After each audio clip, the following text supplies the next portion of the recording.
ask? Okay. I am going to ask some questions, so write it down. They're rhetorical based, but they're for you to answer during this call and post this call. Okay. So, first question is, I want you to think about, what if you changed your definition of success? What if you changed your definition of success? Because right now, I'm not speaking maybe to everybody on this call, but I'm probably speaking to somebody. Because right now, maybe what you believe is success, because that's what you believe, you right now feel maybe like a failure, or you don't feel up to par, or the whole nine yards. I'm not going to get into it, but maybe you feel like a failure. Maybe you have low confidence, low self-esteem. And I believe, based on what I've been listening to, who I've been learning from, I believe that that reason that you maybe feel that way is because your definition of success is tied to something you can't control, something you don't yet have. Your definition of success is maybe tied to a result, to an outcome, to a title, to a rank, to a whatever, a monetary result in your life. And a lot of times when we set those types of, not just goals, but like it's our entire like belief, like rooted belief system is tied to that, we can't control the result. I know this is stuff you guys have already heard. Please don't just like toss it to the side while I'm explaining this, because sometimes we just need to hear these reminders. But I'm going to get into a reason why I'm talking about this again. It's so important. But maybe because your definition of success is still tied to a result, aka something you just can't control. I cannot control the actual result.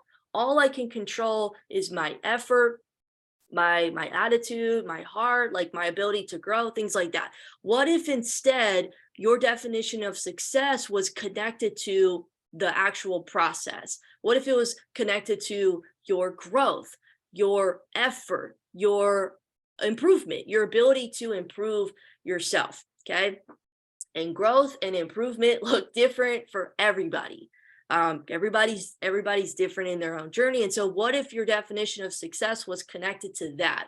We say that out loud. That sounds nice. That sounds cute, but like nobody actually like really defines success for themselves as those things. But those are the only things that you can actually control, not the result. We want the result. We can set goals around result, outcome based things.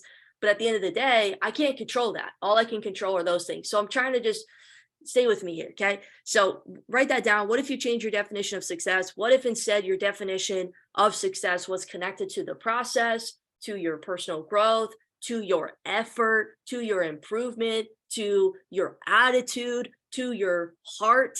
Okay. How you saw change and transformation in those areas. I would feel a lot more confident, because I know when I first got started versus now, put all the result, money, financial success, like put all of that aside, back and forth from going from one rank to the next, how many people I got started, how many people quit, am I really a great leader? Can I really, like, I'm not, my success and my confidence and my self-esteem is not tied to those things. So I don't have an identity crisis every other day, every other week. My definition of success is tied to my ability to grow, to my output, to my input, how much I'm pouring into my own cup, how much I have seen myself grow. And it's a lot. I was watching a video of myself, Snapchat will give you like, 5 years ago, 6 years ago, I saw a video of myself from, it said 5 years ago, and it was like cringy, like very cringy. I will never share it with you guys. It's so cringy. It's so bad. And I was like, okay, I love the fact that I documented that, but that is that is so bad. But it's good because you can see how much you've grown, which I recommend you documenting yourself doing stuff that maybe is embarrassing, but you'll look back and be like, all right, I'm so glad that I don't show up that way anymore. But what I'm trying to say is, if you change your definition of success, I bet you that you would show up differently.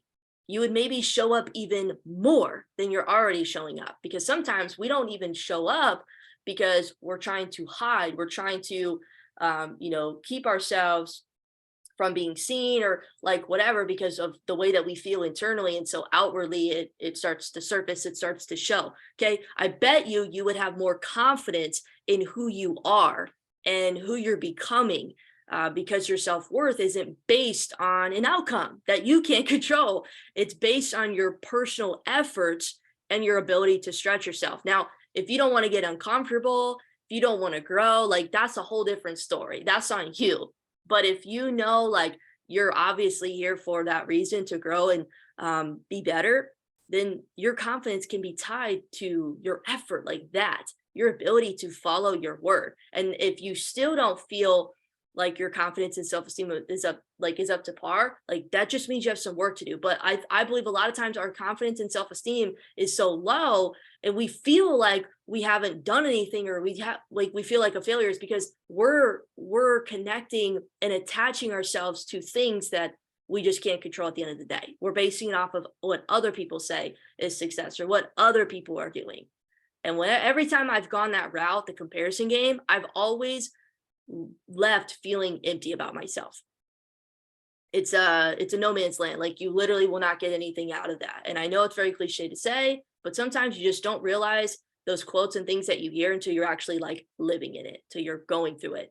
So you must fail. We all know this. We must fail in order to grow. You must make mistakes and be willing to go out on a limb, maybe embarrass yourself a little bit, say the wrong thing, do the wrong thing, whatever, in order to get better, in order to realize things that maybe you didn't see before you took that next step, that leap of faith, that action. Okay. So I want you to write this down. The true purpose of a goal, we're going to get into the topic of the call, but I want to preface with a couple things to prepare you. But I want you to write this down. The true purpose of a goal is not to actually hit the goal. It's there to help you grow. And I've always had this like not so great relationship with goal setting and goals in general, because I always felt like I would set goals and I'd put my deadline on there, my date, and I just would never hit my goals. And so I got to a point where I was like, you're going to stop setting goals because of how it makes you feel. You feel frustrated. You feel not worthy. You feel, just like terrible about yourself because every time you go to set a goal, you don't actually hit it. And Bob Heilig, you guys have heard me talk about him a little bit. He was the one that did the audio that I sent in the chat. But he talks about this. He said the true purpose of a goal is not to hit the goal, but it's to help you grow. Hitting the goal is, he said it's just a bonus. Like it's you hit the goal because you literally become the goal. Like you have the right growth during your process to hit that goal. But I think so much what happens is we set the goal and then we tie our entire self-identity to that goal. And we don't even know where it's like that's being rooted. Like why are we thinking that way? Why are we believing that way? Where is that stemming from? And so we get so caught up in that. And so I want to just say, don't let the gap between your goal and the progress, like your personal progress that you've made. Let's say you set a goal and the due date was today, January 21st, and maybe you didn't hit whatever goal that you set for yourself. Don't let the gap between the goal and your progress to date discourage you. Because right now, I believe that that's what's happening. And I can even raise my hand high and say that that's, definitely a common story and narrative that I tell myself. Right now, that gap is maybe frustrating you. It's discouraging you. And some people, unfortunately, it gets to the point where it defeats them and they're out the game.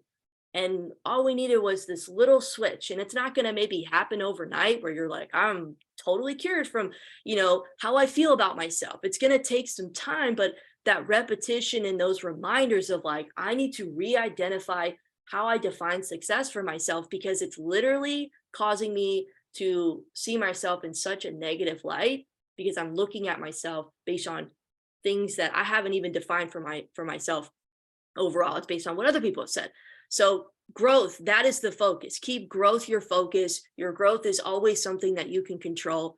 And I want you to think about all the areas that you've grown. This is kind of like what you're going to take away from this call, because next week's call, we're literally going to discuss this together. Okay. So a lot of these questions. That's why I'm recording it in case You guys need to go back and listen to the questions, but think about all the areas that you've grown in, that you've improved on, like literally since you got started. Okay. Since you made that decision, you said yes. I don't know how long it's been for you individually, but you know that. Okay. Think about that. Those things have nothing to do with the actual results of your business. Okay.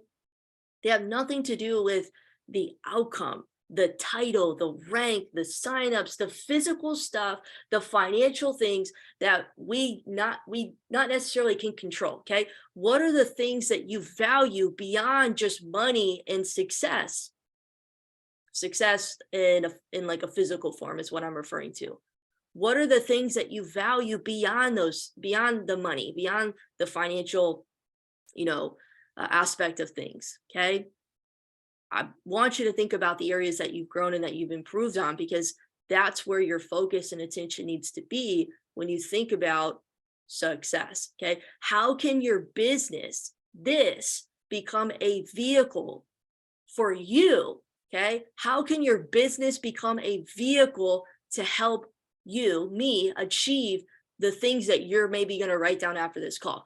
The areas of where you've grown and improved. Now, I'll give you some examples of some things I wrote down as well. But how can your business become a vehicle to help you grow in those areas, achieve those things? Okay. And then take it a step further, help others do that.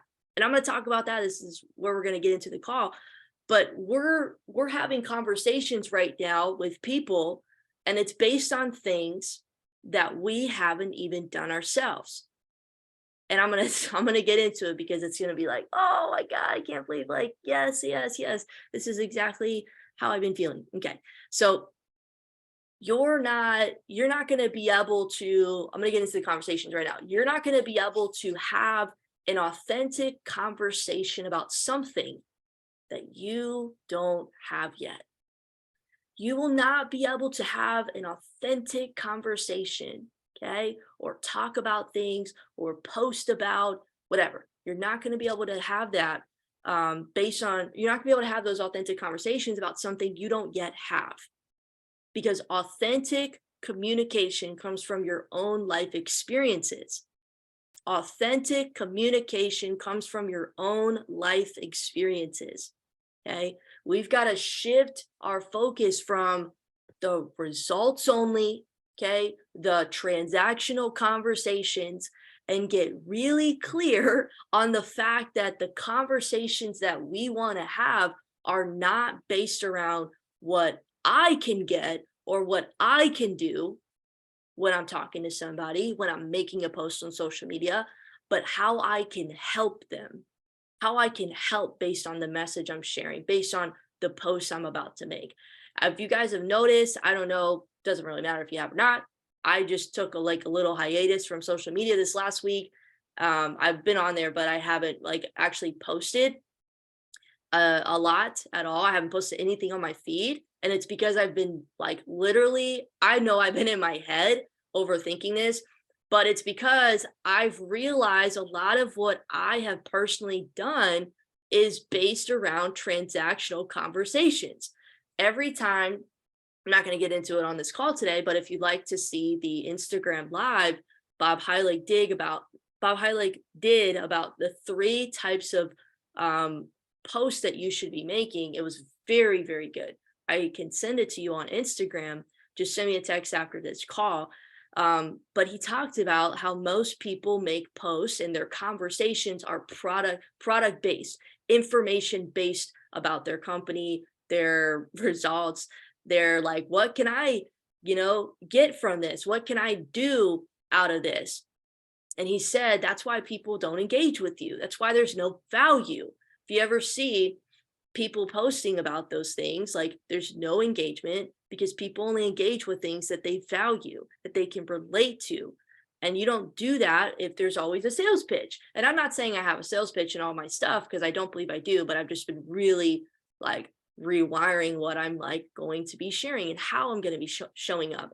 So I say all this because you may not have the rank or the big results yet or whatever, but you are one step ahead of the people that maybe you're going to have that next conversation with. You are one step ahead in a very important way of everybody that's not doing what we're doing, okay? That doesn't have a vehicle to transform their lives on a growth matter in their heart, or their attitude, whatever. They don't have that. You are one step ahead of those people in a very important way, and that's because you have already found the solution. And I'm going to give you some examples, okay? And this has nothing to do with money, results, none of that.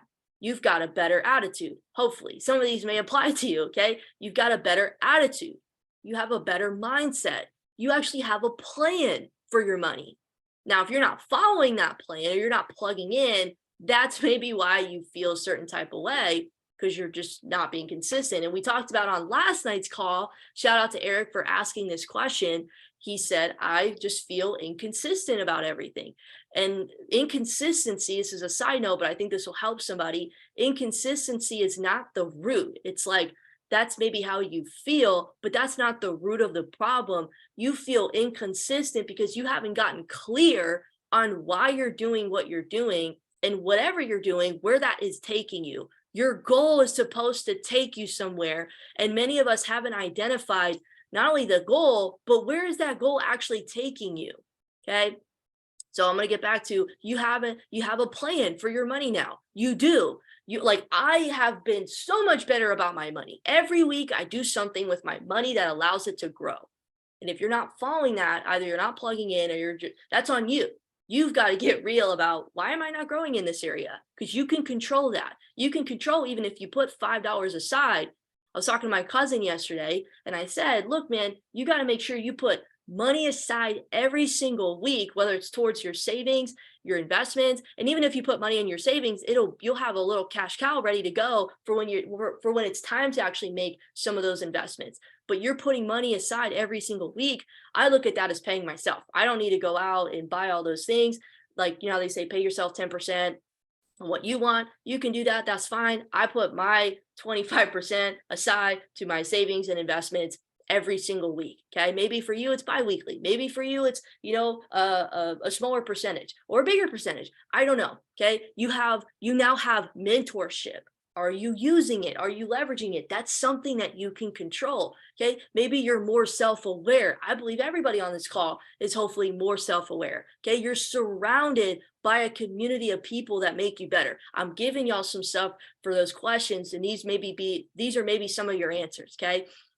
You have those things in your arsenal that you can share mutual values on and vision on with the people in your conversations. And I'm going to talk about that in just a second. But when you realize and you recognize these things, you can start to celebrate that, like internally with yourself. You need to have a little party, but like you start to celebrate that, and you start to share what you actually do have, that progress, that growth, that mental shift, that heart transformation that's taken place, and what you've gained so far. Because your definition of success is not tied to the fact that, how much money you've made, or if you've rank advanced yet, or how many withdrawals you make, or if you've made any withdrawals. Okay. It's not tied to that, because the reason why you're sharing this is not because of that.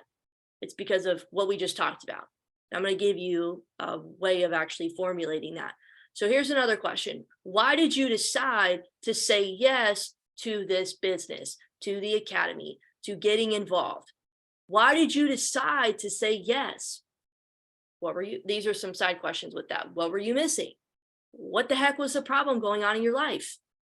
What was missing that you maybe, I already said that, but what was missing that you didn't have before you said yes? You obviously said yes because you were maybe missing something in your life. What was the problem? What was the problem of, previous state of you before you said yes? Okay. What was the problem that you were looking to solve? Okay. That version of you right before you got started, there was a problem that you were looking to solve. What was that? Okay. I know for me, the problem when I first got started, it has evolved since I've been involved. And sometimes we're so close to the transformation taking place in our life that we can't see. Like, it's almost like we have blinders on. We cannot see the things that we need to see in order for us to have our next breakthrough, because we're literally in the midst of that transformation taking place. And sometimes that's why we have mentors. That's why we have these reminders and these trainings or whatever, because it gives you that opportunity to see those things. Okay. So we want to have in our conversations, we want to have problem-centered conversations, not product-centered conversations. And I'm gonna give you some examples for you to figure out and identify if you're having problem-centered or product-centered. Okay. I want you to write this down, underline it, bold it, whatever you got to do. You are a problem finder and a problem solver. I say that to write it down because when I first heard it the first 5-10 times, I did not write it down. And I'm realizing like this is actually very important for us to like re-identify ourselves with. You are a problem finder and you are a problem solver. Okay. The difference between transactional and transformational conversations. Here it is. Transactional conversations, transactional ways of doing things. Okay. You're focusing on the product, AKA what you have to offer. So your entire intention in your conversations right now, subconsciously, may be around this. You're focusing on what you have to offer. You're trying to figure out what to say next. You're trying to get them an exposure. Okay. And I find myself like thinking this way. It's not because I'm a bad person, but it's because that's what we've been trained. And I would just tell you, you start to listen to Bob, his what he's talking about. Like, I'm always looking to refine myself and like what I'm doing. Like, this is the reason why I go so hard in my PD around this business is because this is a profession to me. This is a profession to me, meaning I'm willing to invest the money, the sacrifice, the time, the resources, the whole 9 yards, because I know that this is a profession for Abby and I need to get better. I want to get better. I'm hungry to get better. And you've got to be able to see that for yourself if you really want to take this to the next level. And especially in the next level where you're at. So maybe you're in conversations right now and that's all you're thinking about, what you have to offer. Okay. When let's say you get somebody started, because this is the conversation that you're having, and you definitely can get people started. But when you get these types of people started, it's just transactional. There was no emotion in the buying process or getting started with you. They're not even aware of the experience they're going to have working with you. You haven't identified those things. And I'm going to get into that right now, but I'm just talking about transactional real quick. These are people that if they get started with you, they aren't even going to be willing to do the long-term work. Most of them aren't, because they only saw like the need and what you had to offer. They didn't see the vision and the version of themselves that they could become. And I love this saying that Bob that he put out there. You guys maybe saw, I posted in the chat. But you can't sell a dream to somebody that's still living in their own nightmare. They still they don't even believe all this dream stuff that we're talking about is even real for them. And I'm going to be super transparent. When I first got, even before I got started, but when I first got started, I was not thinking about financial freedom. And I know I'm the one, I'm going to say it because that's some of the conversations that we have. I want financial freedom. I want, I want this and that, like this dream. And it's not that it's a dream, like it's never going to happen. It's only a dream because it's not clear yet. It's not clear for that person. When I first got started, that's why I was asking you those questions. I wasn't thinking about financial freedom. I was like, I need an extra $500. Eventually it was like over 1,000, but I was like, I need just an extra few $100 to afford my student loan payments. That's where I was at. But because I got started chasing the money, it took me some time to actually make some money. Okay. And that was all my focus was. So like, that was where I was at. I was broke, busted, disgusted with myself. Like, I needed a new pathway. I needed to do something different. Like I was on the edge of my seat. I needed to do something different. And you talk about those emotions of how you felt before you got started. And maybe your situation wasn't financially detriment to your life and your circumstances like it was for me. I was like paycheck to paycheck every single week. And it was like, it was not good. I didn't like I was barely making any money part-time working, selling insurance. It was like 1,400 $1,400 a month. And my student loan payments starting in April were going to be like 750. And I was shitting myself. Like I needed to do something different. And so you have to go back to that person. But the problem is we're having those transactional conversations with people and we're selling the dream and we're only focused on what am I supposed to say next? When you know the person, okay, when you know the person that you're speaking to and the problem, that's transformational conversations. Transformational conversations focuses on the problem, how you can help that person. When you focus on that in your conversations and not just thinking about, I don't know what to say next, so I'm not going to get in my conversations because I feel intimidated, because I don't feel authentic, because I'm still tied to success being money and things that I don't yet have. And that's why that's why I believe we're inconsistent at the time. We're not showing up, and it's a plethora of other things. Okay. But transformational conversations focus on the problem, how you can help. Okay. They focus on the problem, how you can help. This creates a real emotional connection to what you do because the person's now bought into you, and because they believe that you can, like, you're hearing them, you're listening to them, you're challenging them. Like people trust you more. They value those that challenge them, that make them see a bigger, better version of themselves, of where they can go. And they're not piping up a pipe dream or anything like that. They're just talking about real shit in the conversation. They're talking about that version of themselves before they got started. They're talking about all the feelings that they had. I'm not saying go on your soapbox in your conversations. Next week, it's going to be broken down on what the conversations will actually look like. I'm just trying to give you some perspective and a new framework of how you see things, because this is what I believe is holding a lot of us back. And I'm talking to myself right now, but transformational conversations, you're focusing on the problem at hand. You're not like how you can help. You're not just focused on what you have to offer, trying to figure out what to say next. Okay. A couple more questions you can ask yourself. What was your biggest problem that led you, I already said this. What was your biggest problem that led you to saying yes? What were you missing in your life? What were you struggling with? Okay. And this is a big one. How did that problem make you feel? You got to go into your feelings because you got to get clear, because I'm going to tell you, whatever you write for these questions, the person that you're going to be talking to, like your ideal person that you want to work with, that you're going to be able to help, the problems that you're going to be able to solve, they're going to have very similar feelings and problems that you had before you got started. So it's very important that you get clear on this, because if you're not clear, you're always going to be in confusion. You're always going to be in chaos in your mind. You're always going to have this identity crisis every other day or whatever. At least that's how I feel half the time. Okay. Because I'm not clear on who I'm talking to. I'm not clear on the problem that I'm solving for people. I'm not clear on the problem that I'm solving for myself. Okay. You gotta write this down. So here's how you can tell a little bit more of how, here's how you can tell if you are having transactional conversations. How often are you inspiring people to see a future bigger than where they're currently at? How often are you inspiring people in the conversations that you're having, in the posts that you're making? Okay. How often are you inspiring people to see a future bigger than where they're currently at?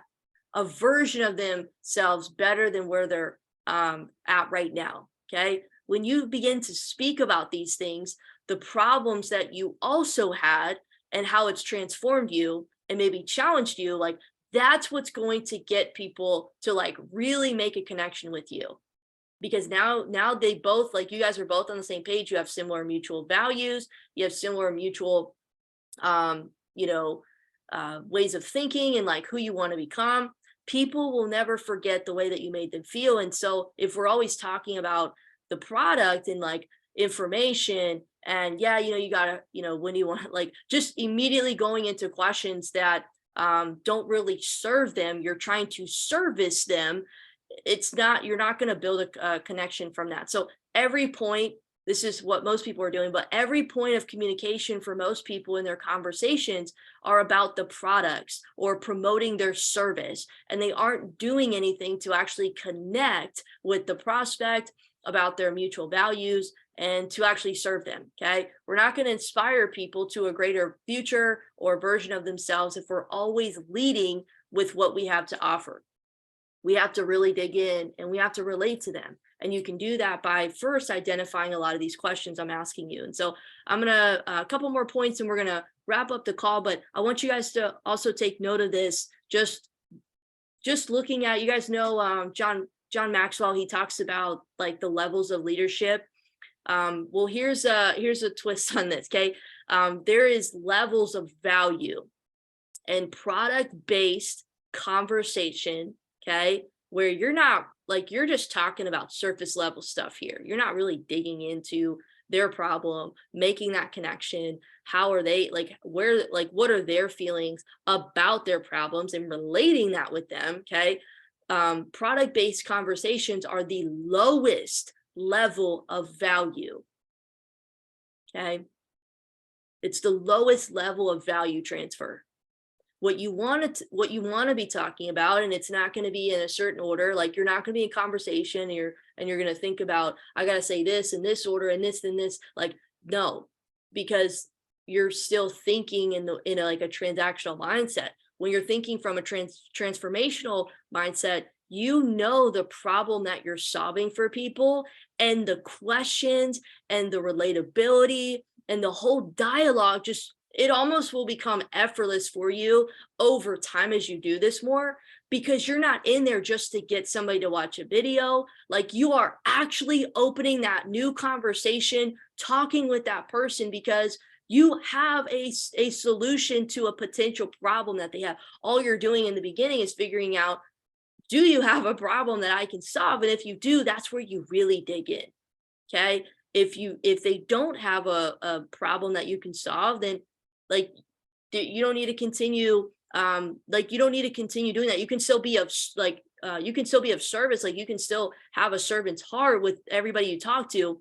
But I'm just saying, like, the conversations are going to be different. And so you want to talk about mission, what you do. You want to talk about vision, how you do it. You want to talk about your values, which is very important, why you do it. Okay. Mission is what you do. Vision is how you do it. And values are why you do it. Okay. If you are always posting or talking about product information, tools, results, there is no value that they can relate to. I know I'm sounding very redundant right now. I literally probably sound like a broken record because I keep saying the same thing, but I'm hoping that because I'm saying it so much, it's starting to click.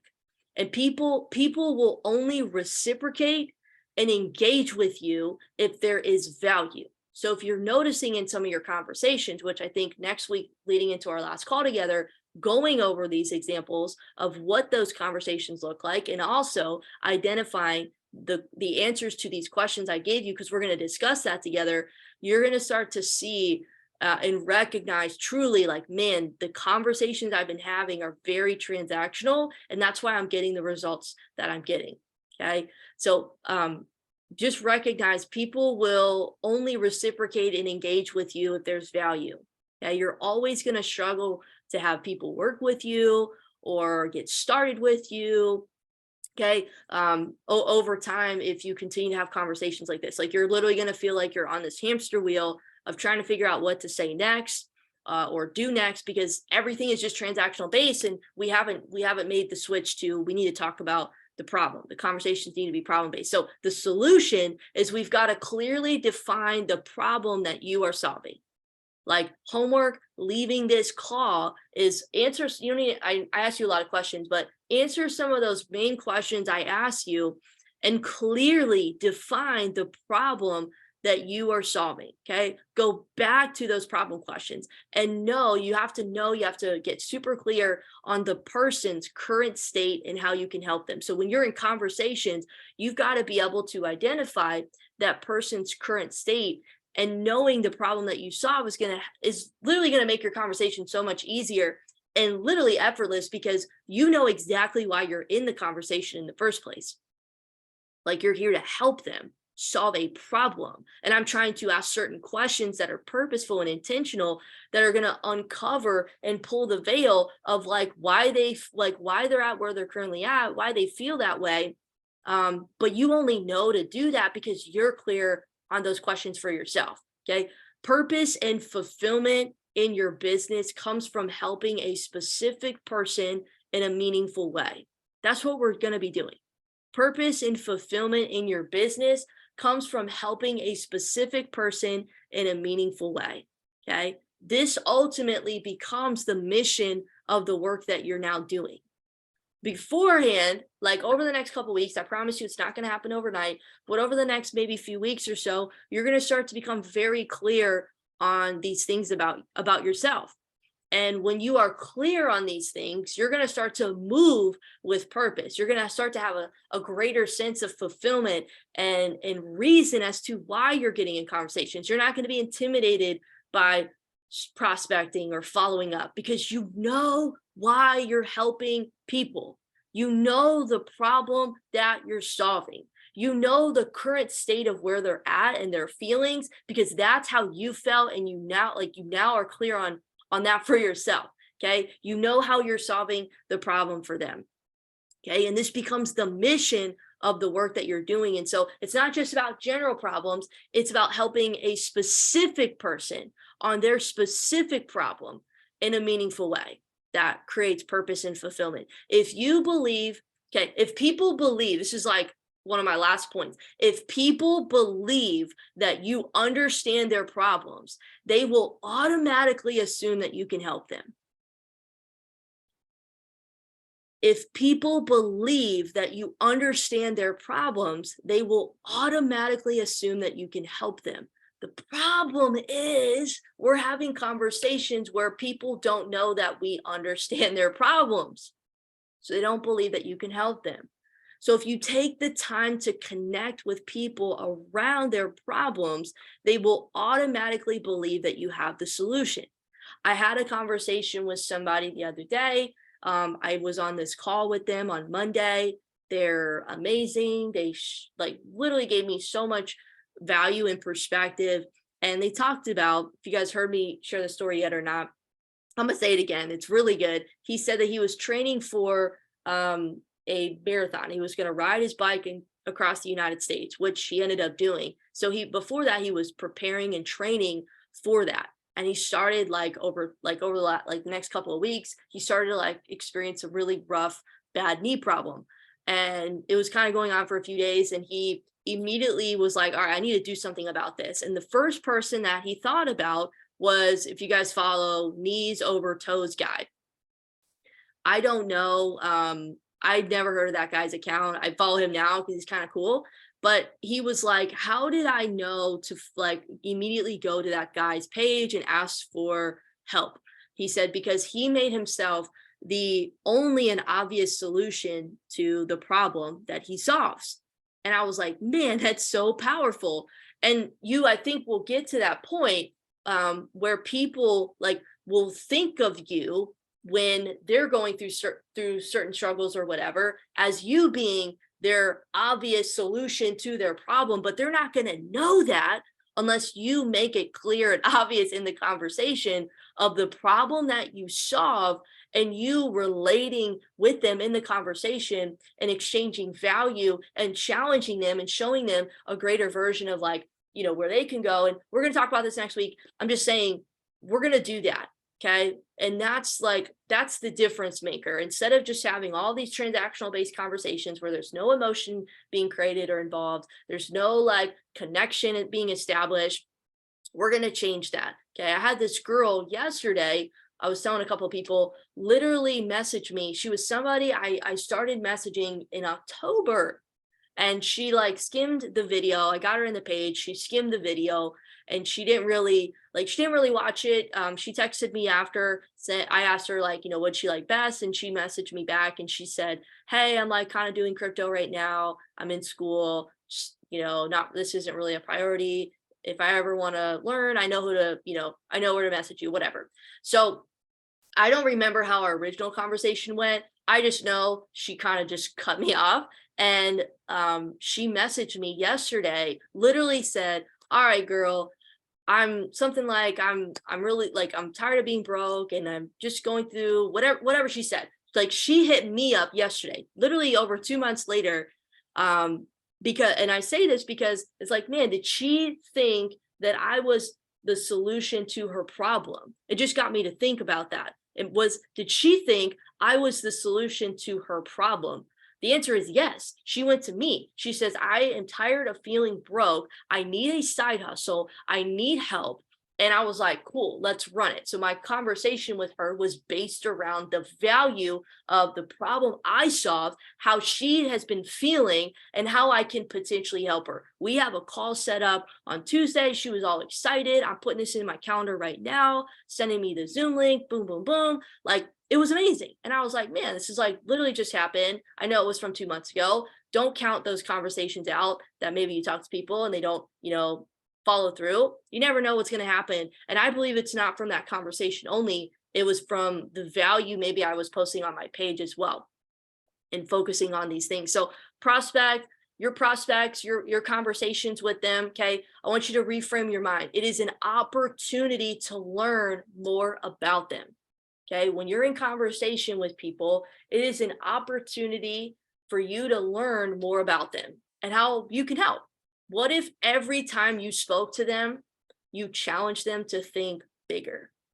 You dug into themselves. You made them dig into themselves. Okay. How often are you talking about your values, what you stand for? And I'm not saying go on this whole rant. I'm just saying you can sprinkle in these things in your conversations. And I know you're thinking, well, how do I do that? We're talking about that next week. If you're starting to have conversations this week, you can always send me a text and we can talk about it. I'll send you some more resources. Go listen to that audio. I know it's going to help you that I posted in the chat, but people will engage with you. They will want to work with you. They will seek you if they know that if not only what you have is valuable, but they know that you can solve their problem. Okay. And when in doubt, know that you have, like when you're in conversation, it's an opportunity to learn more about them and talk about a common thread. Okay. If there's not a connection there, don't force it. Okay. The best thing I love to do is just I post on my page and people that follow, like they will see over time, like the value that I have to offer. And so if we're doing ourselves a disservice if we're not sharing that on our page, on our story or anything like that. So how have you been a better person? How do you feel about that? Okay. How do you feel about the growth that you've had so far? Do you feel proud of yourself? Do you feel good about who you've become so far? Do you feel like, and don't talk about the negative things. I want you to really look into the growth that you've had. Okay. I want you to get super clear on the value and the gift that you have to offer. So you're showing up. So you're not showing up unclear. You're showing up with clarity. Because in your conversations, people can gauge energy and they can tell if you are being who you really are and if you're showing up authentically. Okay. Our vehicle, I Am Academy, this business, it's a vehicle that's there to deliver transformations. That's what we're doing. When I think about somebody getting started with me and the experience that they're going to have working with Abby or you guys on this call, I'm thinking about the transformation that's going to take place over the course of the next 3, 6, 9 months. And I'm giving them that outline. I'm giving them that vision of where they're going to be. People want clarity of where they're going to go. The goal that you have identified for yourself is taking you somewhere. But a lot of times we're like unclear of that. So we're just going anywhere and nowhere. Okay. You got to get clear on these things. I hope that this call was helpful for you. I hope that this call provided you clarity and put you in a direction that maybe puts your heart at ease in the way that you're doing things. I hope that this didn't overwhelm you with like, oh my God, I got to change the way I'm doing stuff. Because that's kind of how I felt when I first got this information. I was like, man, I'm doing it all wrong. It's not that we're doing it all wrong. It's just we need to switch our approach a little bit, especially if you feel like you've been having these transactional conversations and you feel intimidated to do the work. You put off the work, you feel inconsistent. You're not really clear on some of the things that I went over. We just got to get clarity, okay? So next week, it's the last call we're going to go over the answers that you have to these questions. So take some time to write it down because we're all gonna talk on the next week's call, okay? And we're gonna talk about some of these answers to our questions. And the last thing, two last things, and we're gonna wrap this up. Let me stop the recording. How do I do that?